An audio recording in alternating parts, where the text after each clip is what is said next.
A Bloodline family member done with WWE. Seth Rollins ejected from an NFL game. And a wrestler has allegedly kidnapped their estranged son. I'm Ollie Davis, and this is the WrestleTalk News. Support WrestleTalk! Get exclusive videos over on our Patreon. F4W Online is reporting that the Mexican police have put out an Amber Alert, which is used for child abduction emergencies for the 3-year-old son of independent luchadora Kyra. This is because the child's father, AAA wrestler Mr. Zez Jr., is believed to have kidnapped them from hospital. Mr. Zez Jr. is reportedly estranged from his son and allegedly hasn't visited him since he and Kyra split up 2 years ago. The child had been admitted to hospital for a blood transfusion. Kyra has posted an unmasked photo of Mr. Zez to help police with the search. It's always awkward to go from stories like that into our usual wrestling nonsense, but here goes. Earlier this year, news broke that several WWE stars have been removed from the internal roster. Later reports followed up saying it was because those wrestlers' contracts were expiring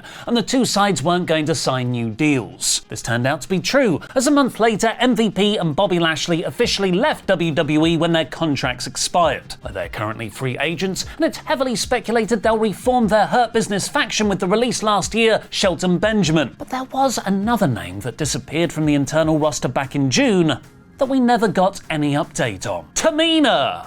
Tamina hasn't appeared on WWE TV since February 2023, and Fightful Select is now reporting she is no longer on the road for the company. Tamina hasn't just been with WWE for 14 years though. She isn't just a former WWE Women's Tag Team Champion. She's also legitimately related to the Bloodline dynasty, because seriously, who isn't? She's a cousin to Roman Reigns, the Usos, Solo Sikoa and Jacob Fatu. Watch my Bloodline Family Tree Explain video for how every wrestler from the Isle of Samoa, except Samoa Joe, is related to each other. Links in the video description below. When asked if Tamina could be joining the faction, being their first female member, Sean Ross Sapp noted it's always a possibility, but she is mostly done with WWE on a day-to-day basis. The Wrestling Observer had reported back in July that WWE weren't intending to offer Tamina a new contract, so either she hasn't officially left the company yet because there's still time remaining, or the Bloodline are using whatever backstage sway they have to keep her around. Ibu of Wrestle Purists had previously reported that Triple H thinks Solo Sikoa is kind of bad, for instance. But because he's a member of the family, Roman Reigns won't allow them to bury his cousin. And if I was Triple H, I'd be afraid of offending the Bloodline too, because there's so many of them. Reno Anoa'i, the cousin of Roman and Rikishi, revealed he was in the building for last Friday's episode of SmackDown with his family, posting, "Anoa'i strong, blood drop emoji. The Bloodline is ringside tonight at WWE SmackDown. Love my family, forever proud to my blood in action. And watching my brother Jacob Fatu tonight makes my heart smile. Love you, Jacob. You make the whole family proud, Oos. Anoa'i strong." Seth Rollins, meanwhile, can't even sit in the stands for an NFL game. Seth was written off WWE TV on the 5th of August episode of Raw thanks to 6 consecutive tsunamis from Bronson Reed. This was to give Seth time away to recover from actual legitimate injuries. But he was healthy enough at the Indianapolis Colts vs Chicago Bears football game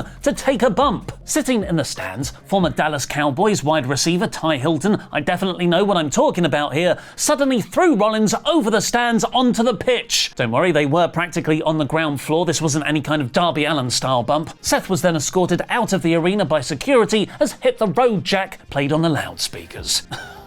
A bit of football fun there.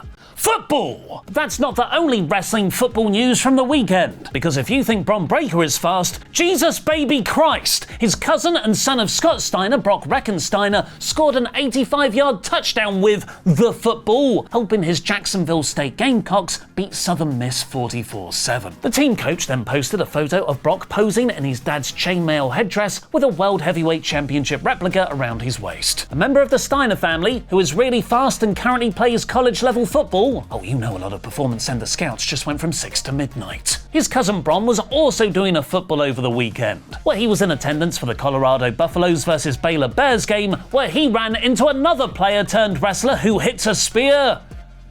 Goldberg. There's the Bloodline. There's the Steiners with honorary uncle Bill Goldberg. But as the entrance theme goes, wrestling has more than one royal family. AEW star and brother of Cody, Dustin Rhodes, has announced he'll be launching his own wrestling promotion later this year, the Rhodes Wrestling Association, with their first show on the 21st of November in Texas. This is potentially the next step on the Rhodes family's training school, the Nightmare Factory that they run with QT Marshall. But what does it mean for Dustin's AEW future? Fightful have reported that Dustin's AEW contract is set to expire in the fall. Well, there's been speculation he could join his brother in WWE, because Triple H's real big creative vision is to have everyone related. But then Dustin won the ROH World Tag Team and Trios titles with various partners, and he has now posted, "I love AEW. For 5 years I have been on the one last ride, and I have loved it. This place is good for my soul." Like adrenaline in his soul. Dustin Rhodes for WWE confirmed. What's good for your pocket, however,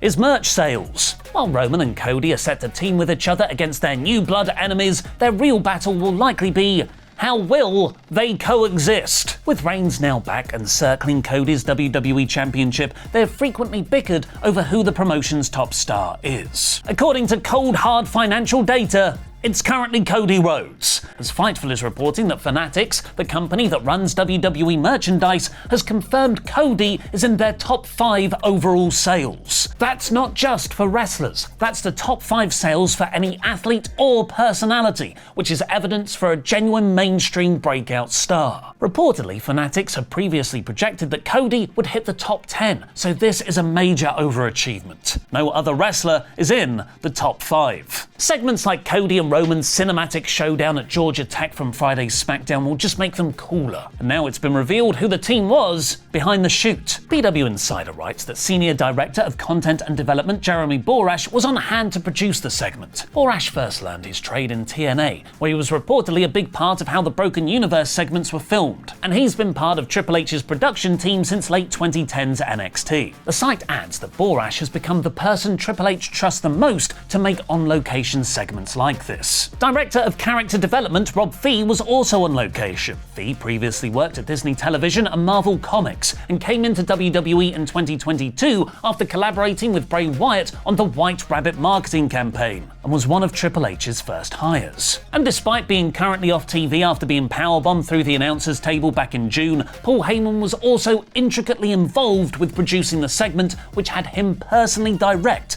the talent. Those are 3 great creative minds all working together that weren't even on screen, given the trust and autonomy by Triple H to produce something special and unique. I know I sound like a broken record here, but I am so glad Vince McMahon is gone from this company for so many reasons, but specifically related to this story, that very talented people can produce great moments of wrestling television without being creatively suffocated. It's a culture change that's felt up and down the card, as the other widely praised segment from Friday's episode was Chelsea Green's training montage in a garbage dump, building her dumpster match against Meacham. Fightful is reporting the segment got high praise within the company, and another one has been filmed for this Friday's episode. We'll have to wait longer for the debuts of the Lucha Bros in WWE though. After reports late last week claimed the two had signed with the company, Fightful is reporting Phoenix is still believed to be under contract with AEW, and that the transition to WWE won't be as smooth as expected. Phoenix has missed a significant amount of time during his AEW deal due to injury, which could be added onto his contract length. Tony Khan hasn't opted to do this in the past, mostly letting talent go if they want to and he has no plans for them. But WWE hasn't reciprocated, often adding on time missed to contract lengths to delay wrestlers jumping ship to AEW. Perhaps Tony has decided no more Mr. Nice Khan, and he'll extend Phoenix's contract due to him being out injured. The Lucha Bros are still expected to end up in WWE, as Penta has been telling people throughout the summer. Despite what he's publicly posted, it's now a matter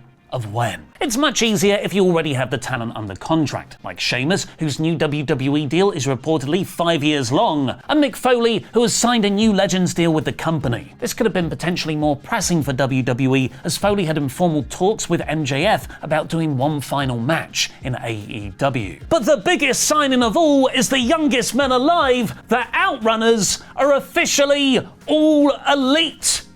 Which I kind of assumed they were already under contract with AEW, but good for them anyway. Fightful writes that after the tag team's recent surge in popularity, with their merch sales cracking AEW's top 10, Truth Magnum and Turbo Floyd, no relation to Turbo Jack or Jake there, have signed with AEW despite them not receiving the All Elite announcement graphic. When Fightful reached out to them for comment, the Outrunners replied, "I can neither confirm nor deny that we are old enough, too young, to sign or not sign." Apparently they will keep receiving a push on TV. Now go watch Luke and Tempest predict WWE Bad Blood in 3 words or less / fewer.